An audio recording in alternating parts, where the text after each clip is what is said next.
and this is a little bit my mission. The point is, I believe as a species and all the challenges that we are looking in for, that we have to overcome in the future, with everything on a very high epic level, like overpopulation, whatever, and also on a micro level, like my neighborhood. I think we are really depending on the peak performance, on the peak cognitive performance of every individual. And this means we really have to design for the perfect conditions so that every individual is able to perform better in the given context. And so I think this is, and if you think about that, human beings like to perform well and to be challenged, as long as they believe, oh, I can do it, I can make it. This makes me really, hopeful. Have you ever heard of something called a behavioural architect? Neither had I before this episode, so stick around to find out what that is and what that person does, because my guest today is just such a person. His name is Roman Rackwitz, and he'll be here to share his insights from an intriguing professional journey through behavioural science, neuroscience, even a bit of evolutionary biology in there as well. We'll be talking about the importance of understanding human behaviour, going beyond those traditional approaches to leadership, management, economic models as well, the distinction between different types of motivation, such as intrinsic and extrinsic, what this all means, and why it is something that all leaders should be thinking about. And we do this through the lens of Roman's work, including in gamification, the evolution of that process, and what it looks like for modern workplace engagement. And hopefully that starts to answer the question about why should I, a leader or manager, care about this subject. Do listen to the end or check those show notes anytime to get links to Roman's website as well as my own. You can go and learn more about leading with integrity and the work that I do above and beyond this podcast. So that's quite enough ado because this episode is longer than the average, so I don't want to take up too much time in the intro. So therefore, without any further of it, ado that is, here's Roman. Let's welcome him to the show.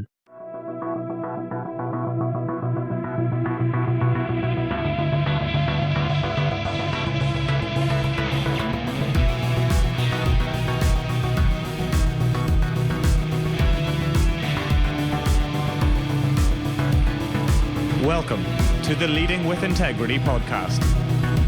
Leadership talk for the modern manager. With your host, David Hatch. Roman, welcome to Leading with Integrity. It's lovely to have you on the show today. Hey, yeah, thanks for having me. Yeah, well, thanks for being with us. And I'm going to push you in at the deep end, I'm afraid. Tell us a bit about your career so far, what you do today, why you do it. Sure, lovely. Yeah, my name is Roman Rackwitz. So for almost 2 decades now, I think you would call it some kind of behavioral architect. So it started everything with going deep into the rabbit hole of behavioral science, neuroscience, and evolutionary biology. And I have these 3 sciences that I merged. I studied economics. Classic economics in the beginning. And I was very disappointed with what I learned there because, when you study economics, macro and microeconomics, everyone is talking about this homo economicus, right? This rational human being. And but at the same time, all your profs are telling you this kind of person doesn't exist. It's just a framework. But still, all the models, everything you learn, almost everything, in sales, in marketing, in product development, in whatever, is based on this homo economicus. And this is why I really got interested in, okay, I have to learn more about the real human being. So this is when I started to go into behavioral psychology. And then it just happened by chance, to be honest, that I was so passionate about this stuff that I started to write on company blogs. I answered, because back then it was 2006, around that, so I didn't have my own website or anything else. But companies blogged or wrote about, for example, customer retention or employee lifetime value and retention and performance improvements and whatever. And so I always, and then sometimes when I read something interesting, I started to to answer from a psychological behavior point of view. And I thought it was pretty obvious, most of the stuff, especially when I talked about intrinsic motivation. So what people really like to do, especially when we think about playing games, doing sports, performing hobbies, whatever, and how these kind of activities are being designed.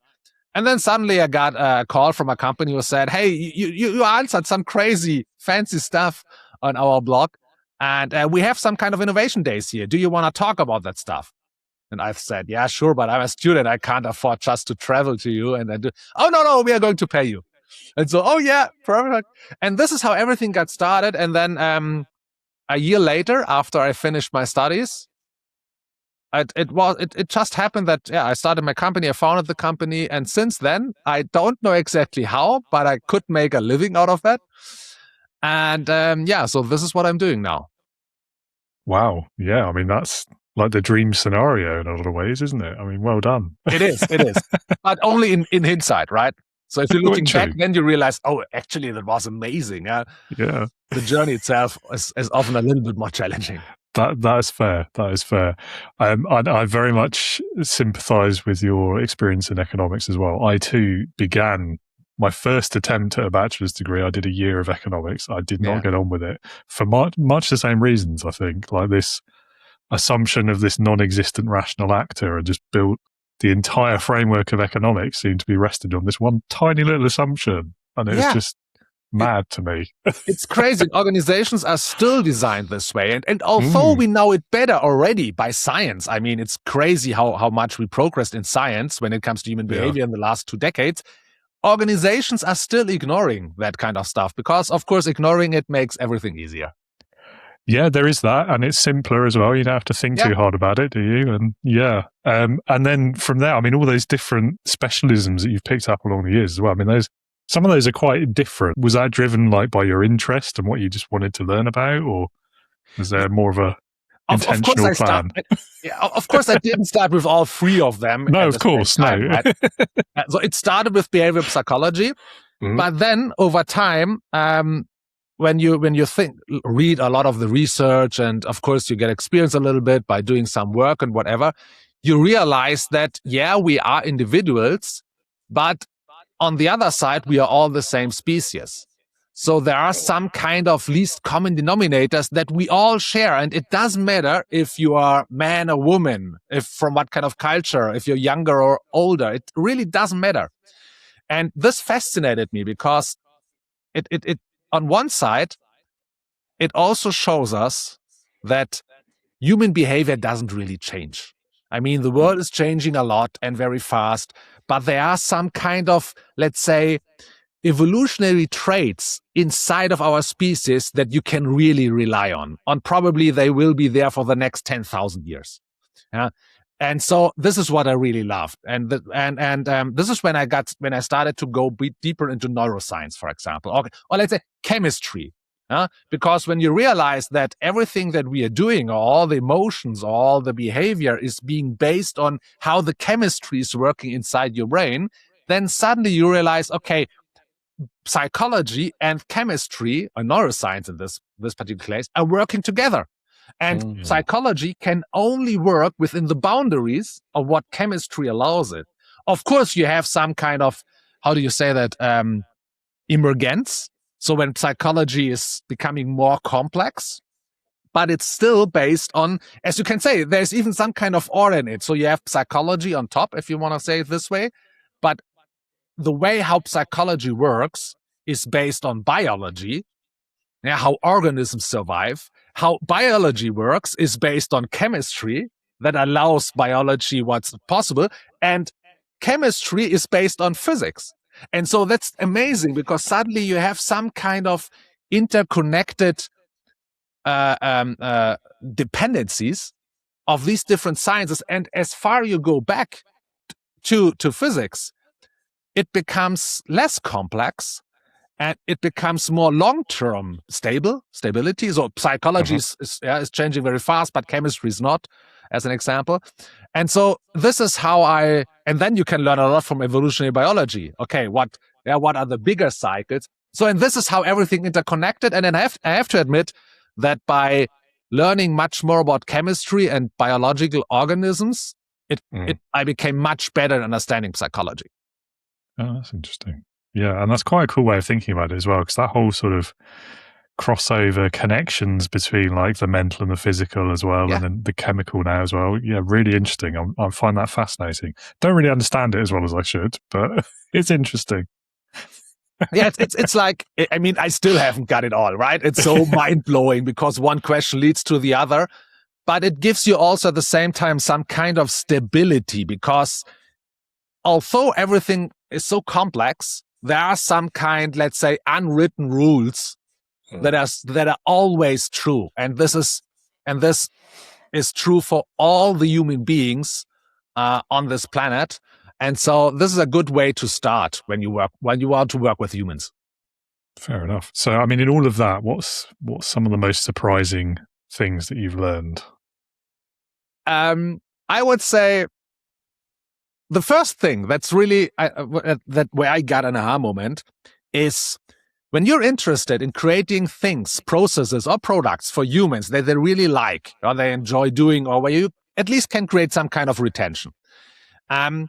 Actually, we have two different ways to do that. One is I can try to persuade you or to bribe you or to trigger you, right? It's like I give you something if you do that. I mean, that's a classical approach that we can experience all the time. So it's like the classic points program, loyalty program, right? I mean, they are only there to say, hey, if you do this, you will get something. That's bribery. Okay, that's extrinsic. Yep. I can bribe my kids to clean up their rooms so that they can watch TV. Yeah, so we have that kind of stuff. So this is more the kind of behavioristic approach. Skinner is a very famous author or researcher on that, where we really say, okay, how can we trigger someone in a given moment, a human being, to behave in a way that we want him to behave? And this is how actually most of the industries, the organizations are designing their stuff, also products and whatever, every marketing activities, whatever. And the problem is that we get used to that kind of stuff that they are offering us. I mean, in the first time, the point at 1 mile from Miles and More was amazing, or payback point or whatever, just as an example. But as soon as you've got them once, the second time it's, I knew that. The third time it's, what, still only that? So we get really used to that. And so, and the point is, it's not really built for continuity, because if you trigger me with a reward or with an extrinsic motivation to do something once, and I've done it, then I get the reward, then it's over. It's closed in my brain, okay? You said, do this and you get something. I did it. I got something. Over. And so you have to, and then before I'm showing the behavior again, you have to offer me something again. Because it just would be stupid to do it now without a reward because I got something before. And so this is one way to see it. But on the other side, if you look at human beings, you realize, no. There are a lot of activities that they're really doing voluntarily. Oh, every time. And this is like sports games and hobbies, right? And then there's a very interesting definition from Bernard Suy. He's a philosopher, and he said that games, as an example, are just voluntarily obstacles that we try to overcome. And that's amazing, because if you think about that, he's right. I mean, every game is offering you a challenge, an obstacle, and you have to solve it. So it's not making it easy for you, it's not making it fast for you, and it's not rewarding you at the end for doing it. Yeah, because solving the problem is the reward. And then what's the most funny thing about it is, as a consequence, you get to the next level, and it's even harder. Right? And it's the same in hobbies. I mean, I don't know what your hobby is, but you're challenging yourself. You're trying out different kind of stuff. You're not doing the same over and over again, because it would just be boring, right? And so this was one of the biggest aha moments where I realized, okay, everyone thinks that humans want to have it easy, fast, and rewarding. But if you look at the species, what they are really doing voluntarily, it's exactly the opposite. It's the stuff where we are putting time and effort in it. It's the things that make us learning and growing and progressing. And there's even some kind of research behind that we really, the moment we laugh most in games or sports and hobbies is when we almost got it. So when we fail, but now we think, but I think now I know how to do it. So it's not this kind of where we also think that humans want to win. Yeah, they want to get to the end. It seems to be that science proves that's not the case. And this is one of the biggest aha moment I had in the past, where we also realized that if this is true, then we can really prove that the everyday design in companies, whatever it is, what they are designing, as I said, processes, products, whatever it is based on a promise or on an assumption that's 180-degree different. Yeah, that's interesting. Very interesting. And I think there's a parallel between that, the where you started there talking about the bribery, I suppose. So there's a particular leadership theory as well called transactional leadership. And again, it's very similar. Like, you're only going to do this because I offer you something in return. That kind of, I'm very oversimplifying, but I think right. that's And then again, like the contrast to the modern approach to leadership, it's maybe it's not quite in terms of like gamifying it or that sort of different challenge, doing it because you want to, but there is that. So like there's that purpose-driven movement in a lot of companies now. I think there's a parallel there as well. Maybe I'm stretching it, but no, you're right. But also, again, this is also, it's like, well, I mean, purpose always comes up in companies when they can't get where they want to go with the rewards anymore, right? That is, yes, but you're true. Doing it forever. But here the interesting thing is that purpose itself is never some kind of, let's say, mission or goal. So it's not. So if people can be purpose driven. Oh, for example, when they only help their neighbors to do something, to help something, to go for shopping because they are older people or whatever it is. So it doesn't need to be all this kind of, whoa, we are saving the world, right?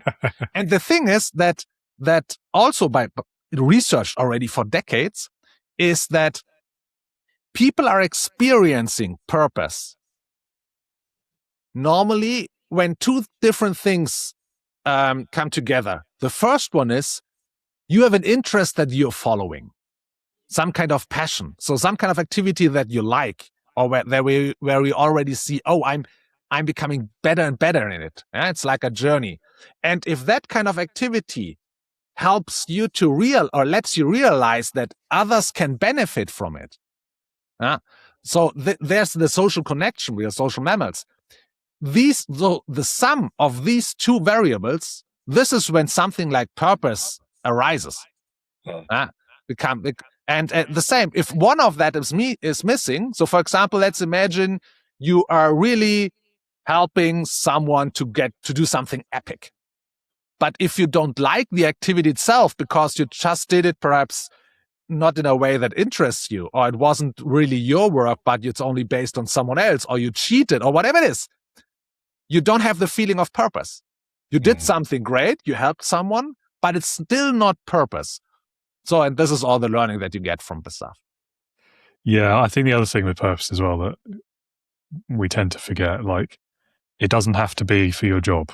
Like, you can find purpose anywhere in your life. Like, we're obviously for employers and people running companies, it's very convenient if we can align it with people's purposes, can't it? But so I prefer to think of it in terms of like values and intent and things, concepts like this, because then it's more about, is the work, is the job, is the company I'm choosing to trade my time to, is it aligned to my values and what I believe about the world, yes or no? I think purpose is a bit too much of a catch-all for me. Yeah, you're right. At the end, you can break it down to identity most often. So is the company with all its processes and activities that needs to be done? I mean, everyone knows there's a job to be done, but is this job to be done? Does it help me to grow does it pay into my identity, what I like? And in a way where I have the feeling I'm the right one at this very moment in this company with my skill set, and I really can progress by doing it by myself to become better. And with progressing, it also propels the company itself forward, or the activity. So I think, and so it's at the end, everything from my point of view at least is, and it also matches with evolutionary biology, is identity based. Does it make me better? That's the case. Yeah, definitely. I think there's a phenomenon, issue, challenge since the COVID years. I think we've seen this kind of rise of values and purpose, or whatever you want to call it, being more of a motivation for people in the workforce. And I think there's two angles to it, aren't there? There's the kind of the push versus the pull. There's the, am I being pulled towards a different role or a different company because I'm following my values, or am I being pushed away from where I currently am because they've done something that is not at all fitting with my identity or who I want to be in the world? Yeah, that's interesting. That's an interesting observation with COVID, that something's changed since then. And I mean, I don't have an answer for that, why that's the case. So perhaps sometimes it's a threat. Suddenly we had a threat all together facing something that we didn't know that could be possible before. And so perhaps then you realize, okay, there's something bigger behind that. Or if I can't solve this kind of threat, it doesn't matter how good I am with my extrinsic stuff or in the company. Perhaps this way, I don't know, but that's interesting, yeah. Yeah, I think a lot of it as well was to do with, because I'm not sure what it was like where you are, but certainly in the UK, there was like mandatory stay at home and all of this sort of thing. Yeah. I think suddenly being able to, I mean, not for everyone. I mean, a lot of people's home lives probably weren't great for them and they didn't want to be spending more time there, or they lived in much smaller places and things like this, and it wasn't that comfortable. But I think a lot of people suddenly, it wasn't about like sacrificing one thing or the other for the other. It was, I have to be at home. Actually, this is quite nice. It's quite convenient for my life if I can just be here all the time. But my boss would never let me do this normally. Maybe that means I shouldn't be working for them. I think there was that point of realization. Yeah. I was always my own boss, so I didn't have that kind of realization, but you're right. Yeah, probably. I was for like 5 or 6 months before COVID happened. So just enough time to get used to it and be okay. So I was very fortunate. Nice. Yeah, that's good. What a coincidence. Yeah. I mean, had I known what was coming, I might have not made that choice at the time, but never mind, hey. Great. So we're kind of talking around two sort of issues, really, aren't we, in the workplace? So it's motivation and it's performance. I think there's two sides to that coin. So what is it that you think leaders misunderstand about these ideas? That when it comes to motivation, so the point is when it comes to performance, at the end, it's about how much are you putting into it, right? And in what kind of quality. And motivation is not the same as motivation. So and what we figured out, and not just we, but science, Deci and Ryan, self-determination theory is always one of the meta research papers behind that kind of stuff already for 4 decades, I think, is that it's less about the quantity of motivation, but about the type of motivation.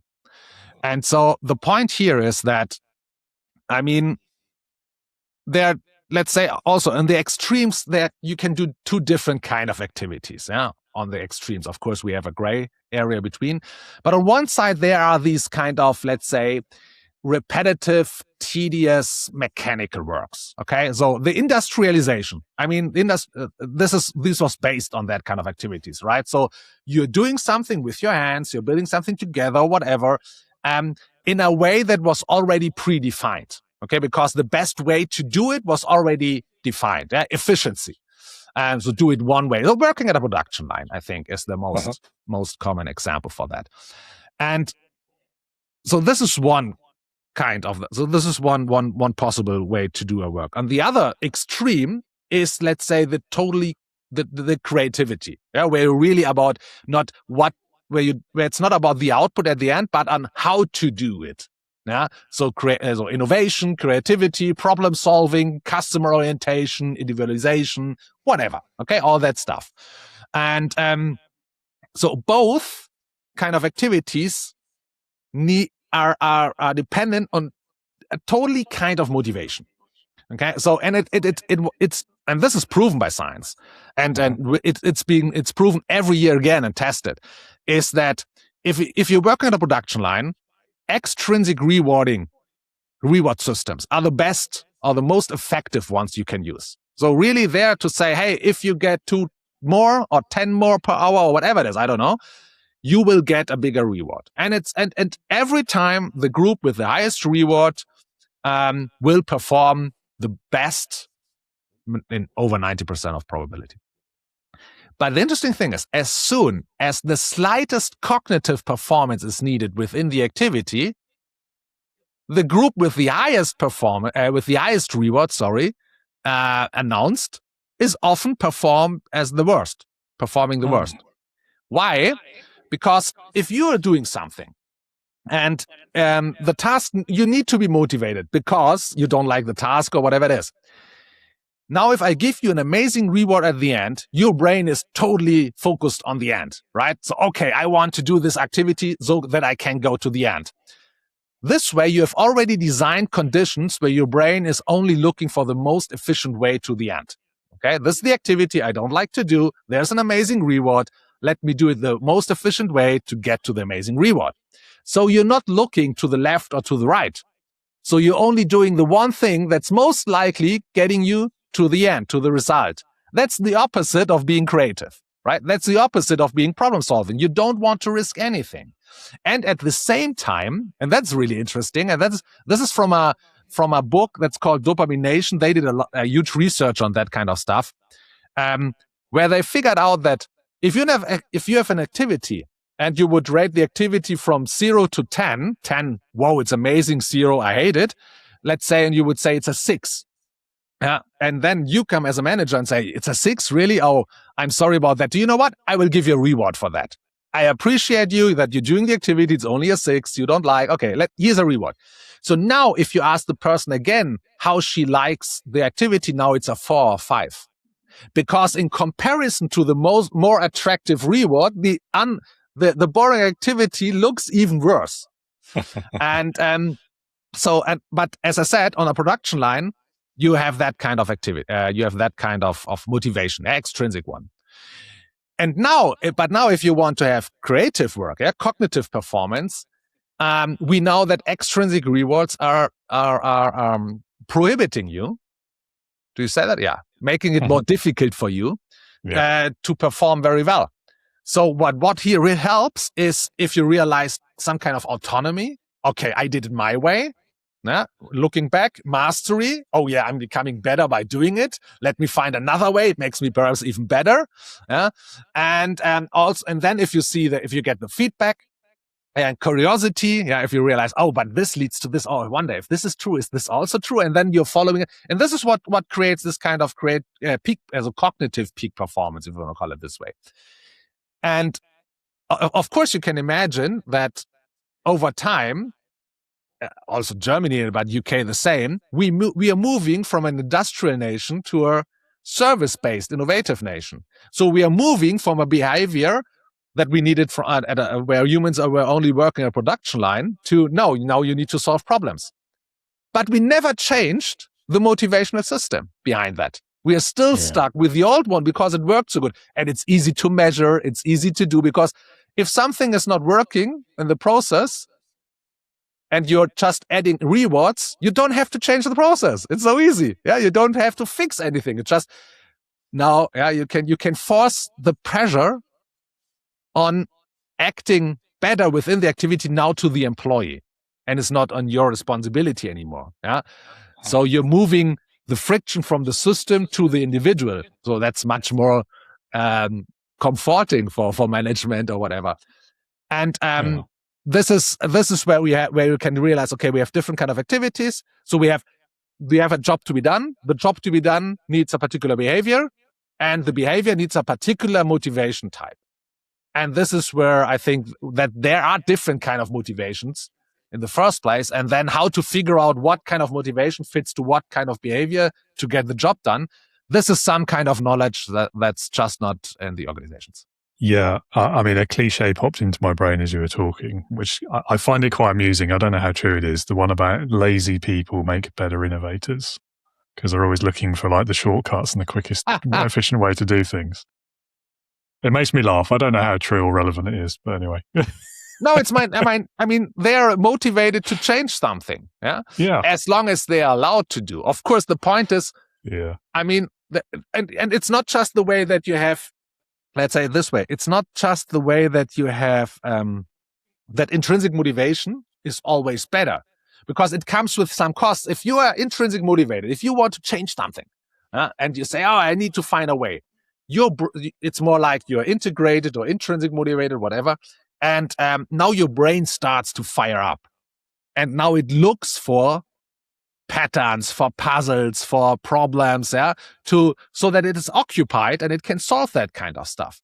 But of course, you don't want to have that kind of person or that kind of motivation when someone is working at a production line. You don't need a person staying at the production line and think, oh, I wonder what would happen if I do it the other way around, right?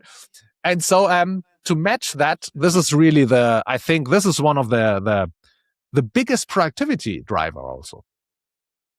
Yeah, I mean, that's interesting though, because socially, like people who do kind of break that mold, even on a production line, who find a more efficient way of working it or a different way of assembling the thing or a different order of doing the process, are usually celebrated. And yet when they're actually on the factory floor, those behaviors are discouraged. And I do find that kind of contrast really intriguing. I love that. I mean, you're totally right. Yeah, the way how you're designing the work, and I mean, it makes sense to design it the work because you want to be efficient and you don't want to waste resources. So, from an economical point of view, it makes sense. Yeah, that you design things this way. But as you're totally correct. It's this, at the same time you're designing an environment that's punishing a different kind of behavior. And this is exactly when when someone says, no, but we would love to have people who think a little bit different, then they do all the pressure on the individual so that the individual has to change its behavior within an environment that's punishing that instead of changing the rule set so it becomes much more comfortable. Yeah. And then the point about the kind of the shift, particularly in like our part of the world, from industrial culture to service culture, I wonder if maybe we're at like an interesting inflection point in history right now. Maybe we have been for like a decade or two. It's open to argument, isn't it? But I wonder if there's a generational aspect to this as well, because the people who have reached that age of being the bosses now were the ones who entered the workplace when the economy in this country definitely was still mostly industrial. And so they've got that mindset in their head about this is what work looks like. We all come to a physical location. We stay there 9 to 5. We go home. We get paid more. We get bonuses if we do more things. And that kind of mentality, exactly as you were talking about and describing earlier, which doesn't quite fit to what we are now, which is a service economy, an innovation economy. The government would like us to believe, anyway. And it's just there's that disconnect, isn't there? Whereas the newer generations have grown up in a digital world, one where innovation is the gold standard. That's what we're about. It's all about the service, the problem solving, the customer mentality as well, customer first, all of that sort of thing. Yeah. And I don't know, I don't like reducing things to age and generations, but I do think there is an interesting connection there. Yeah, I think there is. The point is, it's not just about the generation, because, and this is what I'm still really angry about. Until today, in business schools, it's still the old way who's being taught. So the generations are learning that kind of stuff, and they think, oh, this is how it should be done. And of course, systems are difficult to change. So the point is, if, as I said, for example, it makes sense from a rational point of view that organizations are built around efficiency. And also, of course, if you're a public traded company, then it's even worse, because then you have to give out the numbers that are hopefully not wasted or good or every quarter or whatever. So the system itself is evaluated right now in a way that where let's say that it appreciates creativity, if you want to say it this way, but it doesn't appreciate the risk taking it. And creativity and innovation is always based on failing. But when a system, and it doesn't matter, the point is humans are amazing in adapting to the environment they're in, to the context. And so if you have someone, a younger generation who's growing up with, let's say, more the digital tools, where it's more about, where you would say, okay, it's more about adapting, creativity, everything is faster, you have to adapt to change, whatever. But as soon as this kind of person, an individual from this generation, is being put into a context where everything depends on how well is the result after 3 months. It's you're forcing it into an environment that's fighting exactly what you just imagined or hoping for. I mean, I'm totally with you on that. But we have a clash there, right? And at the end, you could also say that the person says, the individual says, yeah, okay, it would be nice, but who's paying my monthly, where I'm getting my money from or whatever? And if they are only evaluating me for efficient performance, then what should I do? So yeah, it's difficult. Yeah. I mean, cynically, that's why the system's persisting, isn't it? Because we're all stuck in it and we've all got to pay the bills if we want to have a roof over our heads and be able to feed ourselves and our families. And that's why people keep getting back on the hamster wheel, isn't it? Yeah. It's also by nature or by history proven that systems are much more likely to change if they break. Yeah. Not sure I want to see it break either, though, because that's going to be a calamitous. Yeah, no, it's kind of a, I don't know, stuck between a rock and a hard place, I suppose, as they say. Yeah. We'll see. Yeah, I think that it's about like how we define success, isn't it, and what work looks like. And I do think, and I've often complained about this piece as well, the way that business owners and business leaders, it's all about shareholder value. I think it should be the people first. Yeah, because if you look after the people, the shareholder value will come, won't it? But then we have to change the rules, of course.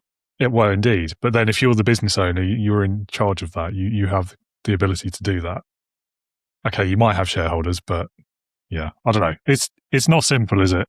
Yeah, exactly. It's not simple. Yeah. And I think your point as well about creativity versus risk. I think creativity and innovation are rewarded, but only when they work, and nobody's really willing to pay the cost of when they don't, even though those times they don't is what results in them working. Because you can't just, it's very rare an innovation just happens first time, is it, as you've said? Exactly. But this is why they are so rewarded, because someone has done the risk or has taken the risk, right? Yeah. So this is what you said with it's how to say it, contradictory or counterintuitive, whatever. It's like we are celebrating one thing, but we are, how to say that? I don't know, paying for the other. So, or designing for the other, or try. We want to have the rewards of the risk, but we are always trying to play safe. And I mean, there are a lot of reasons behind that. Also for the younger generations. I mean, that's an interesting thing. I mean, if you would say that from a mindset point of view, the younger generation would be much more open for, let's say, creativity, trying things out, whatever. At the same time, for the younger generations, when they are younger, this is the time when they start to settle down with families, with a house, whatever. So that makes you play safe on the other side again, right? Because I don't want to risk my family. So, it's difficult. Yeah. We're back to kind of that, the age component again, aren't we? Yeah. Yeah. So we've kind of touched on this already, I think, but I do think there's studies. I mean, there's the Gallup study in particular that comes out every year or two, doesn't it? Where they look at things like engagement in the workplace, and it's been declining for years now. I think last year it was over 80% disengaged in the workforce. Yeah. I mean, why do you think that happens? Particularly even like smart people in smart businesses, even when they're paid very well and perhaps like the purpose, the values, that kind of alignment piece is still high, and yet disengagement still happens. Why is that, do you think? I think, that's a good question. So from one side, for one thing is, I'm pretty sure what you already said, that we have a different kind of generation now that have a different kind of demanding because of how they grew up. Okay. So they just know, okay, there are other ways to get your money or to do your stuff than just staying in the company and staying there or doing boring work or whatever it is. I mean, they're growing up in an on-demand economy, right? And now they're going into the business where they have to do activities that are really not built after the on-demand design principle. This is one thing. Another thing is that there's an interesting thinking about that I mean, we become more and more secure as a society, right? I mean, when my parents or my grandparents started their business, there was, if they failed or if they got unemployed, there was no government paying for them or saving them or helping with kind of health insurance or whatever it is. So from one side, we think that we are becoming better as a society by offering all these kind of safety nets. But on the other side, and this is where biology comes in, our species, for the last 200, 300,000 years, we grew up or we survived in a world where we had to overcome daily problems. Where it was much more about survival. Where, I mean, there could be a saber-toothed tiger behind the tree, right? Or it was much more likely that, I don't know, something happened in the dark street, whatever it is. So and the interesting thing is, our brain is built for that kind of environment. It's looking for patterns. It's trying to figure out, what's dangerous. Yeah, where's a pattern that I can't make sense out of that? Where's something happening that I didn't expect? Well, this is curiosity, right? And now our daily lives are really not built for that anymore. I mean, we still have things that we don't want to experience, right? Or that happens and we didn't see that coming. But it's still more on a different level. And this is also why people, or why our society becomes more and more open for crazy adventures, craving. There's even a term coming up that's called suffering as a service. So economy growing for people who already have everything, but instead of going for more luxury or more comfort, now it's going the other way around. It's like they want to be challenged again. They want to feel something again. And why? Because they can't do that in the normal life, because we are so safe now. It's everything organized. We have a tight schedule. I know what's coming. So everything most of the stuff that's happening today at this day is expected. And our brain is bought by things that are expected. This is based on neuroscience. And so it's, and this is, I think, where the difference lies. And the point is, and this is the third part of that, the third pillar, I think, is that human beings, from my point of view, are much more influenced by context around them as by their own ability to do something. I know people who are extrovert, but as soon as they are going into a particular environment, like, I don't know, family party, they're introvert. Whatever. So, I mean, it's a very easy example, but it's less about our own traits and more about the context we are behaving in. And the companies and organizations, when it comes to motivation and to behavior, they are throwing the responsibility for the behavior to the individual. And then also it makes sense. If you say, okay, if someone behaves bad, I need to be able to, that he's responsible for that. But they totally deny their responsibility in context design. And this is why they come with more rewards, because then it's you.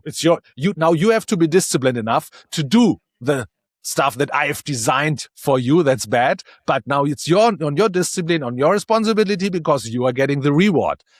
Or whatever. And I think all these things come together, and that will make it even harder in the future. Yeah, I mean, that's a great point, the kind of the individual responsibility sort of perspective. And to be fair, like, I do believe in that, but I do also think from a leadership perspective in businesses, there's a lot of CEO types out there who want to have it both ways, where it's personal responsibility for the people they're leading, but not for themselves.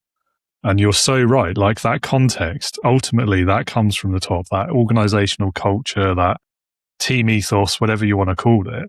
Yeah. Like, you've got to take responsibility for that if you're the leader. You can't just say, well, someone behaved badly, therefore, they're them as an individual, they're going to be punished. We'll have to part ways, give them the sack, etc. And there's no responsibility for, well, yes, but why did they think that behavior was acceptable? Was it because they saw you do it last week and you're in a position of responsibility, so they thought it was okay? For example, like... Yeah. No, you're right. But there's one, I just want to add one thing, is that, I mean, I also believe in responsibility of the individual. I mean, we are in society, everyone has to act. I also demand that from my kids, for example. But there's a particular skill, or there's some kind of performance, and this is the brain one, the creative one. This is where you're not responsible for that.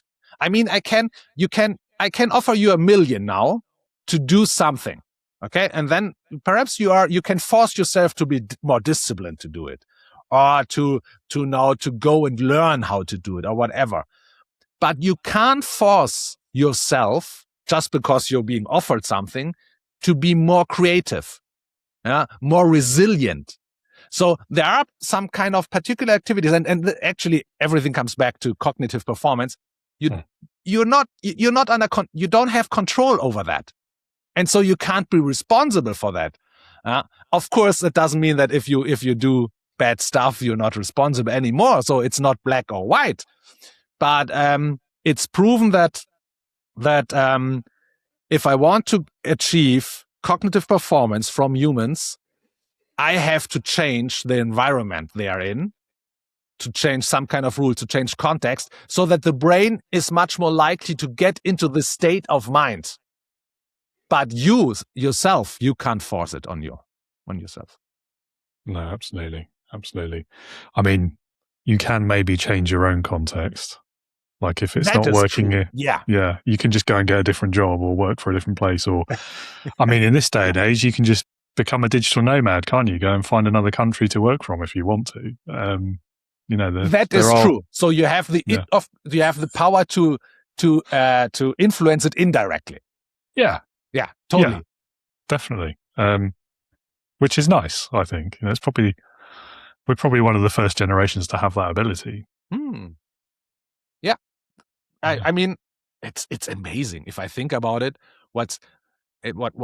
How my working day looks like, and the time I have with my kids, and the flexibility I have, and of course, then we have also the knowledge when it makes sense, when not. We have the digital tools, whatever. If you think back to, I mean, even to our parents, we don't even have to go to our grandparents, right? It's so crazy how different it was. Yeah, I mean, even back to when I entered the workforce, like, work from home wasn't a thing. Like, at most, you'd have like the traveling salesperson. I wasn't really working from home; it just wasn't in the office. Yeah, correct. It's working from other people's homes. Car. Yeah, I mean, I don't think I would have even thought of this as an idea back then, and that wasn't that long ago in the grand scheme of things. But anyway, things are moving fast. Definitely. Let's talk about gamification in the workplace, because that is something that we've never really talked about on the podcast before, and I'd love to hear about it. Oh, yeah. So actually, I mean, I started 20 years ago with gamification. This is where my passion lies, and where this is really where I'm coming from. That said, I also broke up with the industry.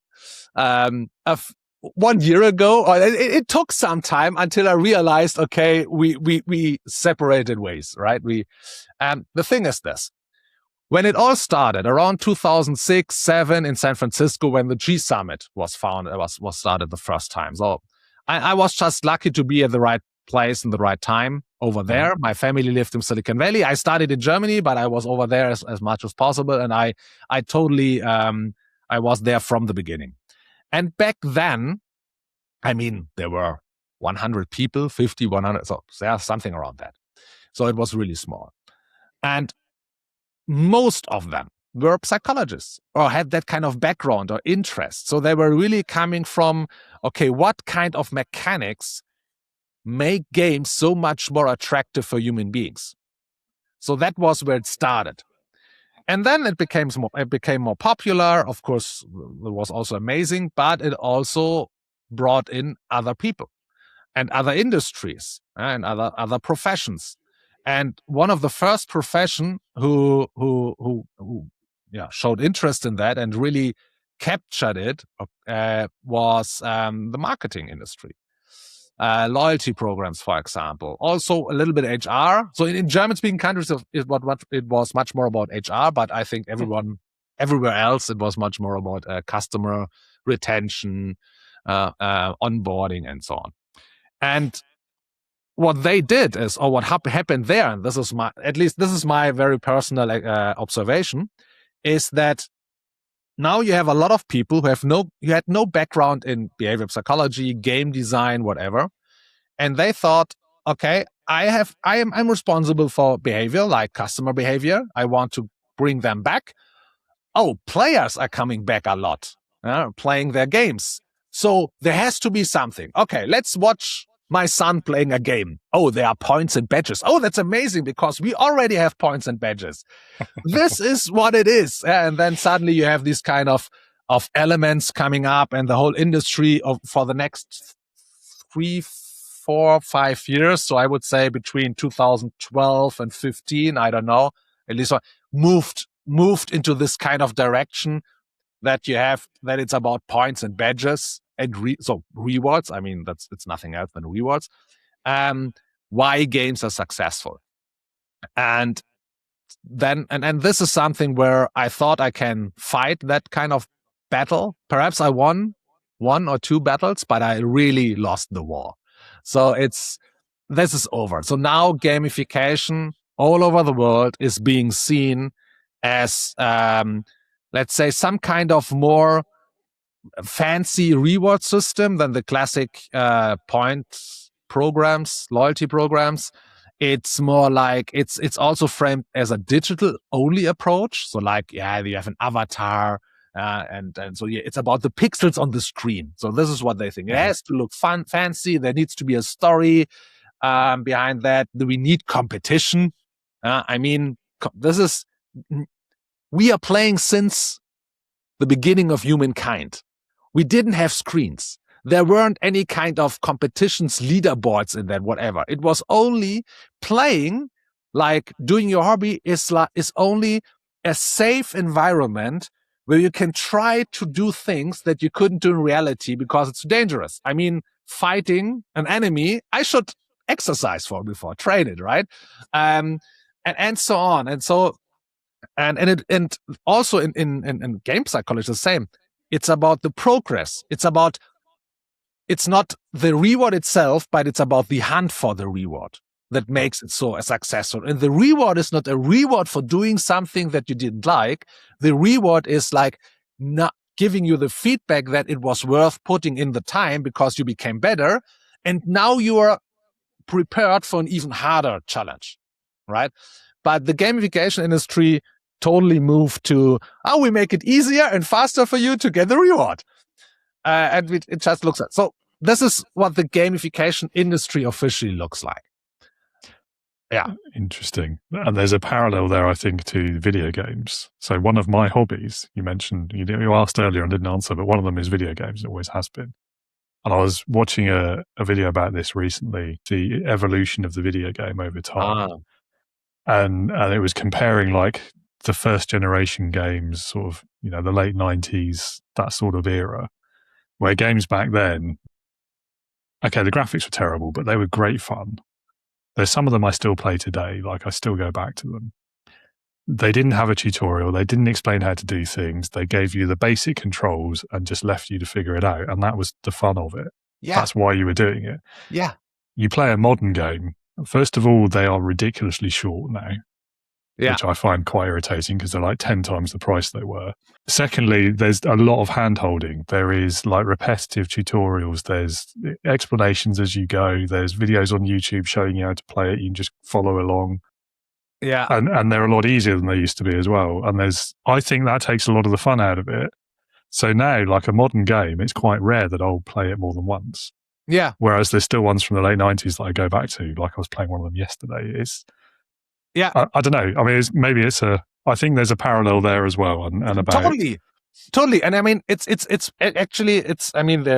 complex like always, but there's always a very easy story behind that from my point of view. So first of all, when you said with the graphics back then were worse, the nice thing about that is your brain had to work more to fill in the gaps that the screen didn't show to you. I mean, if you look back to Aliens Invader, for example, I mean, there were only points, squares on the screen, and everyone looked at the game in a different way. Yeah, the spaceship looked different, whatever. Because why? Because we still had this gap in between. Our brain filled it, and so it already created some kind of emotional connection to it. Yeah, because you became some kind of co-creator because of the bad visuals. And I mean, and this is also interesting. Everyone thinks, and now it has to be better and better and better, and no one thinks about, okay, but what are we losing at the same time? Yeah, and the point that you just said at the end, I mean, back then, the thing is, the business model was, you're paying, I'm giving you the game. And now you're playing the game. And if I do my job good as a game designer, you enjoy it so much that you're coming back and buy the next series or part 2 or whatever. So the point is, my overall goal as a game designer was to create things that you really enjoy. Okay, and by try and error, they figured out I have to have a particular balancing so that it's challenging you. Yeah? If it's over too fast, whatever. So, and this is why they figured out how games need to be designed.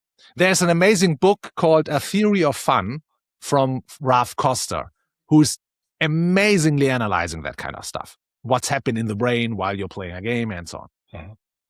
So, but now the business model changed. Now the point is, you're getting the game for free, or most of the stuff, and perhaps I have time in between so that you're paying for something, upgrades or whatever it is. Now the interesting thing is this. Let's imagine I give you a game for free, or for very little in the beginning, and you enjoy playing the game totally. Why on earth should you pay more? You're already enjoying it. Right? So the point is, they are not looking for enjoyment. Most of the designers think they are. But what they are actually designing is they want to get you as fast as possible, as deep as possible into the game, though that you have this kind of feeling of individual investment. Oh, I already put so much time in it.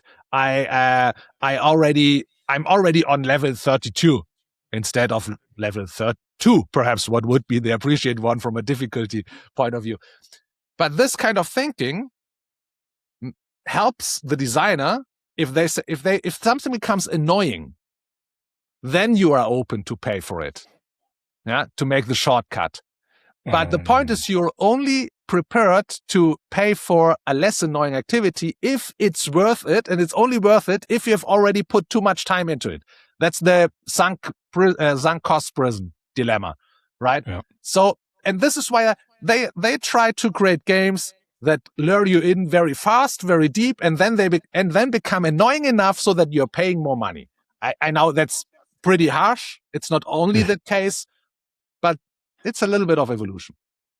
Yeah, I mean, there's that whole subculture around gaming as well, and like winning becomes the most important thing, and then suddenly you've got to pay to win. I mean, there's paid games where over time they reduce the ability of what you get with that first purchase, and so you then have to buy the downloadable content, the add-on, so that you can still compete, because otherwise, you don't have a chance. And if you want to win, you've got to do it. And I think it takes the fun out of it. I think it spoils something, but I understand why. I mean, it's big business now, isn't it? It's bordering on Hollywood money. I mean, we still have the AAA design game. Yeah, I mean, as an industry as a whole, I think it's overtaken like movies and TV, hasn't it?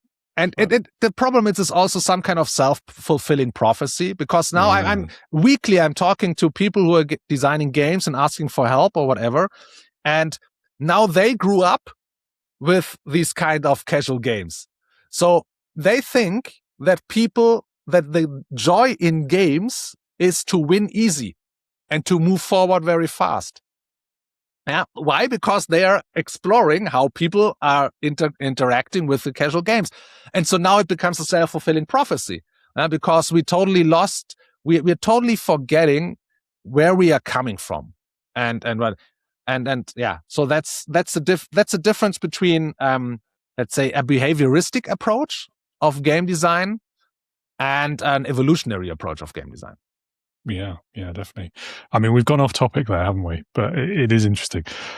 So bringing it back to gamification in the workplace, I mean, what's the right way to do it in your opinion? How do you do it, I guess, as well? Yeah. So over time, the point is this. Over time, when you look at games, you realize, okay, people are, we see gamification as, we see intrinsic motivated activities. And I think that's the purpose of gamification. That's the only reason why it's there. Yeah? We already have points and reward programs. We don't need gamification for that.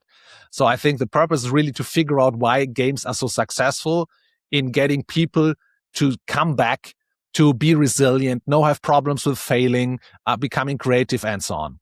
And if you look at these kind of activities, you see that every game, and it's, as I said, the same is true for your hobby. It's not just about games. It's exactly the same thing. So first of all, games, sports, and hobbies, there we are trying to voluntarily overcome unnecessary obstacles. Okay, so this is the definition from Bernard-Sui. We see it also as a journey that unfolds in front of you over time, depending on your decisions. So and if you see this way, you realize pretty fast how activities, workplace processes, or products are being built in another way. Yeah, it's like here you already have everything, so it's not unfolding. Yeah, and it's always the same, no matter how you are deciding. And often, even if you can make decisions that lead to a different kind of outcome, you don't have the feedback systems in place that show it to you. Yeah, where you can realize, oh no, because I did this, now I can decide between these three things. And so now I have autonomy. I have the, let's say, the subjectively perceived feeling of autonomy because I can decide between three things. And if you're obvious about that kind of possibility, you feel much more autonomous than if you can decide between 200 different things, but it's not so obvious. And so I give you an example. For example, employees working in the bank, for example, are being responsible for particular customer data and how to analyze it to, how can I say it without saying too much, to confirm how customers can use different kind of services of the bank. And so they have this kind of the software. It's looking pretty boring, but that's not actually the real issue. But there they have, let's say, they have all these masks with all the features on it. They get all the data in, and then they are doing the process. They have figured out that's the best. So, and people are quitting, and the point is most of the stuff is so repeatable. AI can do that. So now the bank really needs to rely on the people who have the knowledge to do the extra difficult stuff. That's not possible to be done by AI now. So, but for the people themselves, it's just a boring activity, a tedious one. They come into the company and doing the same every time again. So what we changed, for example, is we took the software for the new people who started to use the software to also onboard the new hires, and instead of giving them everything like they had it before, with the software, with all the features, they started with only the 20, 25, whatever it is. It depends a little bit on the core activity that they have to execute, only these features. And then by using the data they have only for these features, they were able to unlock different kind of features in the software. And this, I mean, the point is this. Before that, they all had these features already there. Yeah. But by realizing, oh, because I did this and this and this, now I have access to that kind of feature, they realize progress. The feature is evolving in front of them. Yeah. It's something new. Now they're using that. Now they realize, oh, because of that, I can use also that. But I don't want to. Okay. Oh, I can use also that. And this is how they conquer, let's say this way, the software, while they are progressing in their skill set of doing the job. And this kind of conquering makes them realizing they did it their way. Autonomy, right? And then over time, of course, you have some kind of mastery in it because you can look back and you see how your software evolved because of how you used it. And now the software became a tool of your skill set and not just something that you have to do as a to-do list, whatever, right? And you can do all that kind of stuff without any kind of change of pixel, of UI, whatever. Yeah? Of course, you can always add some of that later on, but the underlying mechanics, they have to fit in it. Mm-hmm. And now the interesting thing is you can mix it. You can, for example, say, okay, so before that, the employees had their time for the learning and development programs, for example. Yeah. And then everyone knew, oh, I have to do that. I have to, it's like a to-do list, I have to check it, or get a certificate or whatever. So now we connected all the different topics from the learning stuff with the different features of the software. And when the features popped up and they had to learn it, now it was relevant for them to learn particular knowledge behind it. And not just how to use the feature, but also what is the data about that the customer is giving me that I need for the feature? What are the laws accompanying them? And so you can interconnect everything. And so now suddenly also the learning and development programs became some kind of resource for them in order to realize progress in doing their job and by using the software. And also then there are special teams where the people have for particular difficult issues. Now suddenly with this way, you can make it in a way that they think, okay, I earned it to be part of that team, and not, oh yeah, we need five people again for the next week to solve that issue. Oh, but I have my own job to do and whatever. So this is how I see it in the first place. So the mechanics and triggering the correct psychological desires like curiosity, autonomy, mastery, impact, and you have to design the work processes this way, and then also offer the tools this way. And if this is happening, then you can really think about, okay, does it now really make sense perhaps to add something like the elements we know from the gaming screens, like a progress bar, like badges, like points, like where you see, okay, some things clashed and it doesn't work anymore, or my skill tree or my resource tree. But now they are not the end. Oh, how do you say that in English? Now these elements are not the reason why you are doing something, or these are the reason. They are how I want to trigger you to do something. Now they're just becoming the right feedback to communicate even better what the mechanics that we have designed are trying to achieve. Right. Yeah. So kind of like the ends versus the means sort of thing. Yeah. And we have tried the same approach even for wine retail customer loyalty programs. It really works. It's crazy. And now you don't even have to give discounts anymore. Nice. I mean, I'm all for any kind of game that involves me drinking wine. So, Everyone says that. It's amazing. Oh, no, I was predictable. Oh. Okay. Hearing the way you talk about it, I mean, you're clearly passionate about it as well. And I think one of the things, or one of the misconceptions, I guess, around gamification is that people tend not to take it seriously. They see it as like a gimmick or something. But actually, I think the way you just talked through it makes more sense. And it actually is way beyond that. It's actually a better way of doing things, because it's merging that kind of the process with the psychology and leaning it towards being part of your business instead of something you've done just to try and cheer people up if they're having a bad week or whatever. Yeah. I can really see the value in that. Nice. So my next question then is, for the leader or the manager in a business, if they want to start implementing some of these things, I mean, what is your advice for the best first steps they can take? What should they do first? So the first thing I ever recommend, and we have created a method around that, a framework also, is let's call it an audit. So we call it the behavioral solution matrix.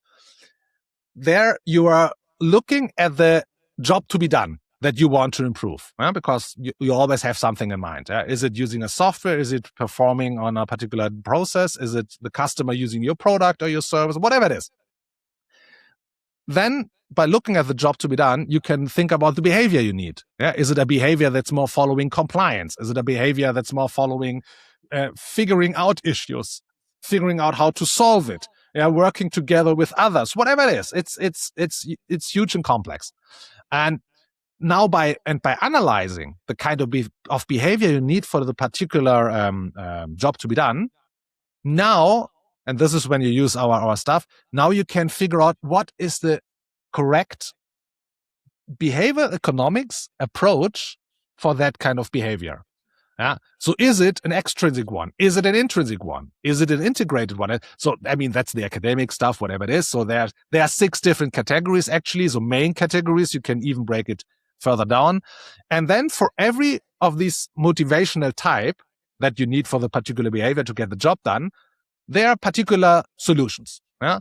Like, for example, nudging or reward systems or framing or gamification or serious games, yeah? Or whatever it is. And so this way you can make an informed decision what kind of solution would be the right one for this particular job to be done. And only if you have done this, then you can think about, okay, now as we know what kind of solution we need, now how do we execute that in the best way? And then you go to the next steps. But what we realized too often over the last 2 decades is that often with the best thinking behind it, they said, oh no, of course we want our people to have more fun. Yeah, there is something like gamification or game-based learning or simulation or serious game or whatever it is, what they heard. We should do that. And sometimes they even executed great on that. The problem is it triggered the wrong motivational type for the job to be done, right? And of course, also the other way around. I mean, this way it's really easy for you to figure out that, yeah, actually we need that kind of more problem-solving activity, yeah, and adapting to changes very fast or whatever.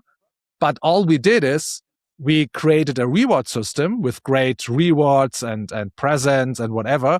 And this is much more likely to create a behavior following compliances. So it's exactly the opposite. You design for the wrong environment, context.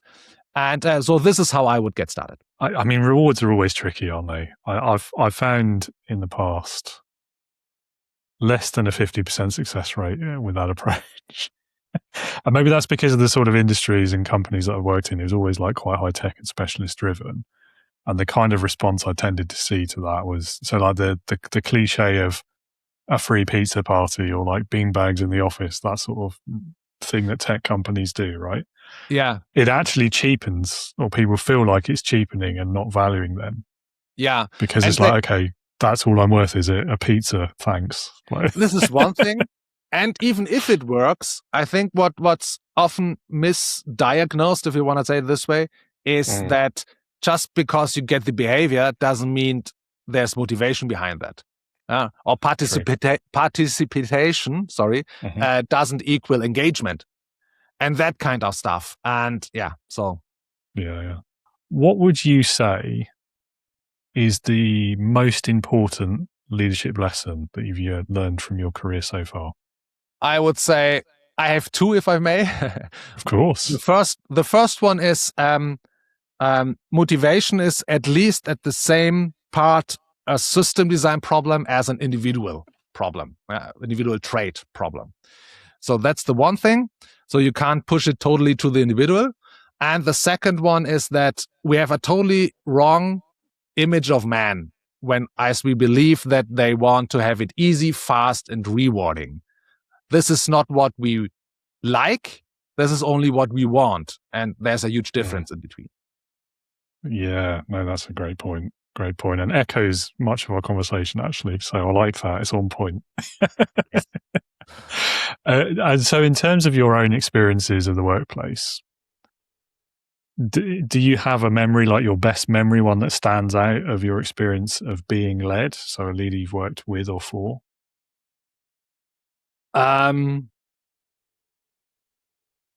Actually, one of the most, it's funny, I don't know, it could be also a little bit sad, but once we had a program, a project with a huge public company here in Germany. And if you're working with personal data in a public company, you have to work with the union. And it was a government company, so the union there was crazy. And at the end of the first week, we had this kind of onboarding where we had talked to the people responsible for the whole project, so that we are on the same page, depending on science and the knowledge and the stuff that we are building up our the pillars of our work. So after the first week, and when we did this onboarding and told them how we are going forward, they came to me and were totally surprised what kind of positive image of man we had from human beings, from employees. Because when it comes to behavior, they always thought it's only about it's a fight between management and employees. And so only one can win. Either way, you work harder, or you're able to do it in a more lazy way. And so the management is losing, that kind of stuff. So that was really also eye-opening for me, how a lot of organizations or processes within organizations are being done, because they are already working on the base that it's employees against management. So this was one. But the point is, what we are learning a lot is that, for example, sometimes when we are doing a project within a company and we have the people responsible that are accompanying us, and we are helping them to realize how human being actually works, how behavioral design works, whatever. And then we have this kind of, let's say, solutions where we are trying to avoid the extrinsic stuff. Yeah, we had that, for example, with a huge restaurant chain here in Germany. And it worked pretty well. The point is, 6, 7, 8 months later, we got a call from one of the persons responsible, and I asked, hey, and how's it doing, whatever. And the person told me that, the issue now is that new management came in. They looked at the system. They said, oh, that's cool. Hey, do you know what? We can improve it. Let's use points and badges also for that. And so they destroyed the actual system by reintroducing the extrinsic stuff that we wanted to avoid. And so you see, it's most of the stuff is really about misconceptions of how human beings work. I mean, there's such a fundamental lesson there, particularly with that union experience and the way that too many people view management, that sort of adversarial thing. And I'm always reminded of that. I think it was John Lennon, the quote about an eye for an eye makes the whole world blind. And it's such a great, it's a bit out there, but in this context, it's such an important lesson, because if you're working against your people, none of you are going to succeed. That's true. And I mean, the point is, of course, if you believe that human beings don't want to show, performance, don't want to go deep into something to show effort, whatever. If you think human beings are by nature lazy or whatever, then of course, if you think about putting that kind of human being that wants to be lazy by nature into something where it has to show performance, then we have this kind of clash. But as I said, if you look at neuroscience, if you look at evolutionary biology, it's easy to realize that human beings want to show performance. They want to show effort. They want to know that, hey, I'm learning something, I'm progressing, I'm growing. The point is only, are you providing the right conditions for the person to do so? But that's a totally different kind of lens to look through. It is, but it's the leadership lens, in my view. Leaders who look at people and see like they're lazy, they're looking for an excuse not to work, and therefore it's my job to make sure they don't get away with that. To me, that's always been, there's a bit of projection in there, I think. I think you're telling us more about yourself than you are about the people you're leading when you say things like that. Good point. Yeah, good point. But also, what a miserable way to go through the world and to live. Like just assuming the worst of everyone. I don't want to live that way. It's you're so right. I think, what, and this is a little bit my mission. The point is, I believe as a species and all the challenges that we are looking in for, that we have to overcome in the future. With everything on a very high epic level, like overpopulation, whatever, and also on a micro level, like my neighborhood. I think we are really depending on the peak performance, on the peak cognitive performance of every individual. And this means we really have to design for the perfect conditions so that every individual is able to perform better in the given context. And so I think this is, and if you think about that, human beings like to perform well and to be challenged, as long as they believe, oh, I can do it, I can make it. This makes me really, hopeful. Yeah, I agree. And there's a lot of things in the world that are worrying right now, but I think there's also a lot of reason for optimism too. Realistic optimism, I like to say. But awesome. Well, I've really enjoyed this conversation. I've only got one question left for you, and Sure. I would skip it, but everyone has to answer it, I'm afraid. It's mandatory. So it's called Leadership Heroes. Leadership Heroes. So my question to you is, if you had to pick one person, but it could be anyone you could think of, so they could be alive or dead, past or present, real or fictitious, but someone who, in your opinion, would perfectly embody leadership, who would that be for you and why? Wow. I have a few. But I would say that looking into the future and what kind of person we need the most for that, I don't know how he is as a leader. I mean, that's a little bit difficult perhaps, but I think he would have the right approach to it, is Rory Sutherland. And okay. You know him? Yeah, I'm aware of him. Yeah. Yeah. Okay. So because a lot of people, unfortunately, they don't know him. But so I think the way how he looks at the world through his behavioral design lens, and also with all his experience that he already had about how to trigger behavior, how to keep the behavior, and especially with his way to, I think it's an amazing skill set. As soon as he comes up with a solution, he's already thinking about another solution for the same issue that's 180-degree different.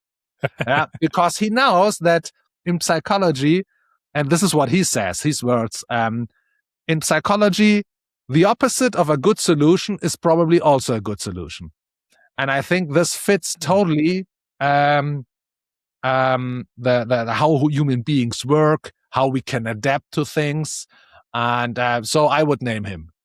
That's a cool choice. I don't think anyone's chosen him before. It has been suggested I should try and get him on the podcast. So maybe I will now try, now that he's appeared in this question.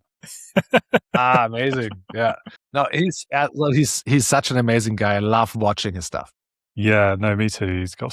He seems to just hit the nail on the head in like any topic you ask him about as well, doesn't he? He's just really, really good. I don't know if he's like a polymath or something, but it looks cool. A little bit like, you're right. It does, doesn't it? Yeah. Must be quite frustrating though, as soon as you get to a solution, then immediately thinking about another one for the same problem. I mean, that would bother me. Like, I'd never feel like anything was done. But the point is, let's imagine it this way. If this wouldn't be the case, then there could be only one right solution. True. And the issue of just because you found some doesn't mean that it is the one. So that would make it even harder for me. I would think this is because then I would say, oh, it's only one and I have to find it. And I don't know if I found one, if it's really the one. So this is how I would see it. Yeah, I don't know. I think I'd look at it more as, because it's like it's otherwise you're constantly chasing that inattainable perfection, aren't you?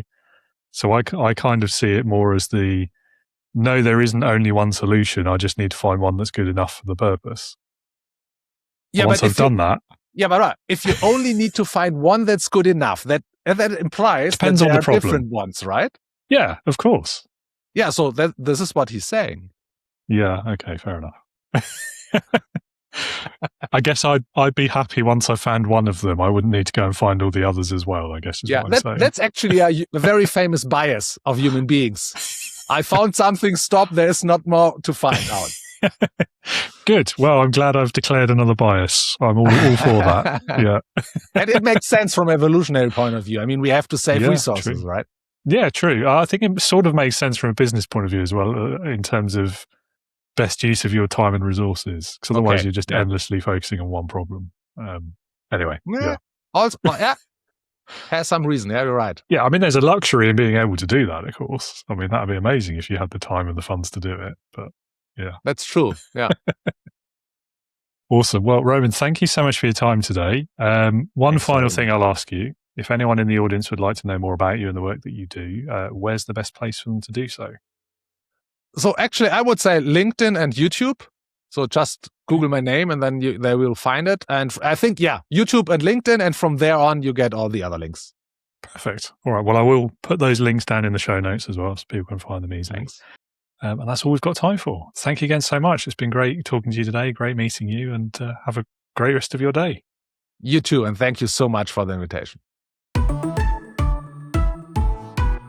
Roman, thank you so much for that conversation. Some really cool topics there, and the passion and the science came through really well. So thank you again for spending that time with us, for sharing your knowledge, your expertise, your insights into leadership management and how all of it ties together with your own areas of expertise. So that was a very cool conversation. Listener, viewer, I'm sure you enjoyed it as well. And if you would like to learn more, don't forget, hit those show notes, get the link to Roman's website, go and learn more things. And if you would like to learn more about leading with integrity, perhaps come and join our Integrity Leaders community for new leaders, emerging leaders, first-time founders, people working in tech-driven specialist environments who are struggling with the people stuff. Do come along and learn more at leadingwithintegrity.co.uk. And helpfully for you, that link is on the screen and in the show notes. That's all I've got for you today. Thank you for being with us. Hope you enjoyed the conversation. And do join us again next week when I'll be talking with my next guest, Damien Connolly, about the misconceptions we have about CFOs, the biggest missteps that every business leader should know and avoid when it comes to their finances and beyond, and the leadership lessons he's gleaned from the various companies he's worked with during his career. I'll see you then, or hear you then. No, wait, you'll see me and hear me. And until then, as always, remember, be a leader, not a boss.